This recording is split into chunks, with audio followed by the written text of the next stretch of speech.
It was called the trial of the century, and it still is.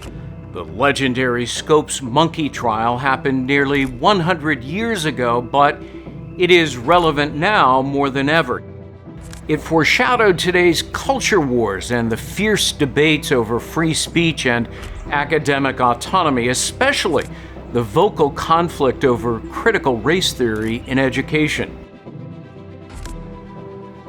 In the 1920s, the fervor of the fundamentalist movement swept the nation. Laws were passed banning the teaching of evolution in public schools. Religious leaders claimed it undermined the biblical story of man's creation and would destroy Christianity. So in Tennessee, a young school teacher, John Scopes, was arrested and charged with the crime of teaching his biology students about Darwin's theory of evolution. Well, the trial that followed was an epic battle over evolution versus creationism and science versus religion. The great fundamentalist leader William Jennings Bryan, a three-time presidential candidate, joined the prosecution team. His longtime nemesis, Clarence Darrow, the finest trial lawyer who ever lived, was incensed. He volunteered to defend the teacher in what the media dubbed the monkey trial, a public misconception that man descended from monkeys. Almost overnight, the small town of Dayton, Tennessee, where the trial was held, transformed into this carnival-like atmosphere. Signs went up stating, "Read your Bible."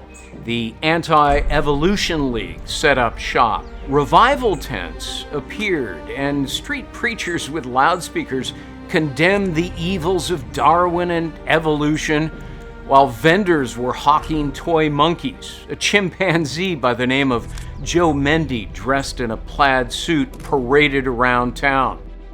Journalists the world over converged on tiny Dayton newsreel cameras, recorded the courtroom events that were then sent to movie houses everywhere. This was the first trial ever broadcast live on radio to a riveted nationwide audience. Americans were fascinated. Darrow argued that knowledge must never be submitted to a religious test, and he had a dozen esteemed scientists and theologians all ready to explain to the jury how evolution did not conflict with the Bible. But a biased judge would have none of it. He was determined to see Scopes convicted. Out of options and losing the case, Darrow did something daring and extraordinary. He called Bryan, the prosecutor, to the witness stand as an expert on the Bible. And of course, Bryan couldn't resist showing off his knowledge. Darrow gambled that he could discredit Bryan for believing that everything in the Bible should be taken literally.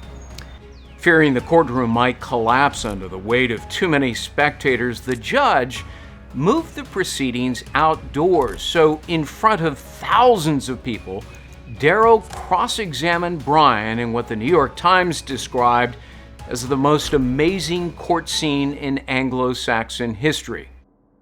I won't spoil the outcome. There are several unexpected twists and turns, but in the end, Darrow's brilliant arguments helped establish the legal bedrock on which our civil liberties depend today: intellectual freedom, scientific advancement, and the indispensable proposition that no one should be told how to think.